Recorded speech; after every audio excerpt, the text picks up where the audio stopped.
مستوم زبزح ግዜኻ تحلفሎም ሓሙሽተ ሰባት ተመሳሳሊ ኢኻ ዝብለ ባህላ ሰሚዕኻ ዶ ትፈልጥ? ሚእቲ ካብ ሚእቲ ልክዕ እንተዘይኾነ እውን ኣብ ዙርያኻ ዘለዉ ሰባት ክሳብ ክንደይ ኣገደስቲ ምዃኖም ክተስተንትን ይገብረካ እዩ።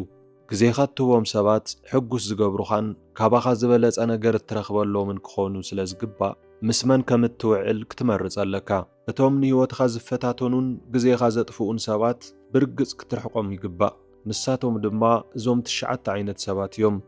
ቁጽሪ 1 ኣብ ዘይምልከቶም ዝኣቱ ከምዚኦም ዓይነት ሰባት ሰላም ዝዘርጉ እዮም። ከምታ ንበይንኻ ክትሓድገካ ዘይትደሊ ሓንቲ ኣሸጋሪት ጣንጡ እዮም ዝመስሉ፣ ግና ንሳቶም ሰባት እዮም።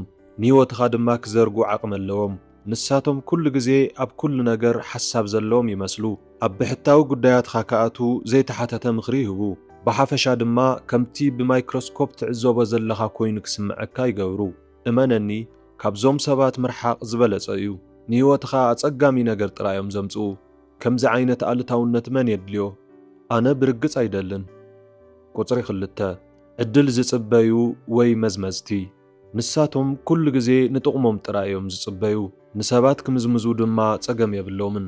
ሓደ ነገር ካባኻ ምስ ዝደልዩ ዝበለጹ ኣዕሩኽትኻ ይኾኑ፣ ግን ሓገዝ ምስ ዘድልየካ ይጠፍኡ። ዝደለይዎ ንምርካብ ዝኾነ ይኹን መንገድታት ይጥቀሙ። ምጥባር ወይ ሰባት ምትላል እውን ከይተረፈ ኩሉ ግዜ እሙናት ኣይኾኑን።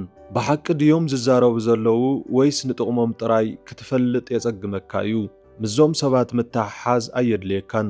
ንሳቶም ጸቕጥን ጭንቀትን ጥራዮም ዘምጽኡ። ቁጽሪ 3 ዘማርሩ ወይ ኣጻብዕቶም ናብ ሰባት ዝቐስሩ ትፈልጦም ኢኻ።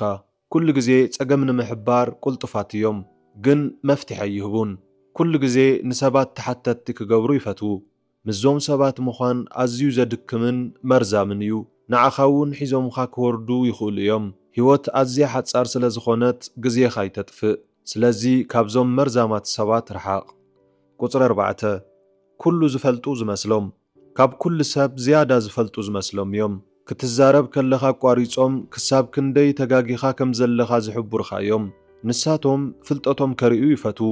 እዞም ሰባት ኣዝዮም ዘበሳጩ እዮም። ብቑዕ ከም ዘይኮንካ ጥራይ ዘይኮነ ንዕቤትኻ እውን ዕንቅፋት ይኾኑ። ሓደ ሰብ ኩሉ ዝፈልጥ እንተዳ መሲልዎ ሓሳብ ናይ ሰባት ክሰምዕ ኣይደልን። ካብዞም ንርእሶም ለባማት ዝገብሩ ሰባት ምርሓቕ ይበልጽ። ቁጽሪ 5 ሓሳብ ዝሕዙ ንሳቶም ዝኾነ ነገር ዘይርስዑን ሕሉፍ ስሕተትኻ ክዛረቡ ዝፈትውን እዮም። ክትርስዖ ድማ ኣይደልዩን። ምስኦም ምዃን ኣዝዩ ከቢድ እዩ። ኩሉ ግዜ ናይ ቀደም ነገራት እናልዕሉ ንቕድሚት ንከይትስጉም ዕንቅፋት ይኾኑ። ኣብ ሕሉፍ ዝነብሩ ይመስሉ። ክሓድግዎ እውን ኣይደልዩን። ዝኾነ ሰብ ድኹም ጎኑ ክተዘክሮ ኣይደልን እዩ። ምስ ከምዚኦም ሰባት እንተደኣ ተራኺብካ ካብኦም ህደም። ቁጽሪ 6 ሓሶት ዝልማዶም ሓቂ ክዛረቡ ዘይኽእሉ ከም ሰብ ሞያ ዛንታታት ዘዘንቱ እዮም። ምስኦም ምትህልላኽ ኣዝዩ ዘሕምም እዩ። ኩሉ ግዜ እንታይ እዩ ሓቂ እንታይ እዩ ሓሶት ኢልኻ ክትሓስብ ትግደድ። ልክዕ ከምቲ ኣብ ናይ ምስጢር ዛንታ ዘለኻ ኮይኑ ይስምዐካ። ካብዞም ዛንታታት ዝፈጥሩ ሰባት ምርሓቕ ዝበለጸ እዩ። ቁጽሪ 7 ሕነ ክፈድዩ ዝደልዩ ብንእሽቱ ነገር ክቕጥዑ ይኽእሉ እዮም። ቅሬታ ኣብ ልቦም ሒዞም ይነብሩ። ህውከት ክፈጥሩ ድማ ይፈትዉ። ምስቶም ኩሉ ግዜ ንባእሲ ዝጽበዩ ሰባት ምዃን ኣዝዩ ዘሰክፍ እዩ። መዓስዩ ጸገም ዝመጽእ ኢልኻ ብጭንቀት ትነብር። ከምኡውን ንሳቶም ናብታ ኣሉታዊ ደረጃኦም ክስሕቡኻ ዓቕሚ ኣለዎም። ሓንሳብ እንተኣቲኻዮ ክትወፅእ ስለ ዝኸብድ ካብዞም ሰባት ርሓቕ። ቁጽሪ 8 ኩሉ ክቆጻጸሩ ዝደልዩ ንሳቶም ኩሉ ነገር ኣብ ትሕቲ ቁጽጽሮም ክኸውን ዝደልዩ እዮም። ኣብ ዝኾነ ይኹን ኩነታት ንሳቶም መራሕቲ ክኾኑ ይደልዩ። ምስ ከምዚኦም ዓይነት ሰባት ምርኻብ ኣዝዩ ዘበሳጨው እዩ።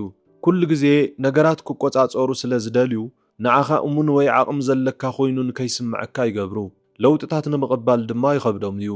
ኣብዛ ናይ ሎሚ ቅልጥፍቲ ዓለም ድማ እዚ ዓብዪ ጸገም ስለ ዝኾነ ምዞም ኩሉ ክቆጻጸሩ ዝደልዩ ሰባት ምግጣም ኣዝዩ ዘድክም እዩ። ቁጽሪ 9 ብስምዒት ተደፊኦም ዝውስኑ ንሳቶም ቅድም ይሰርሑ ድሓር ድማ ይሓስቡ።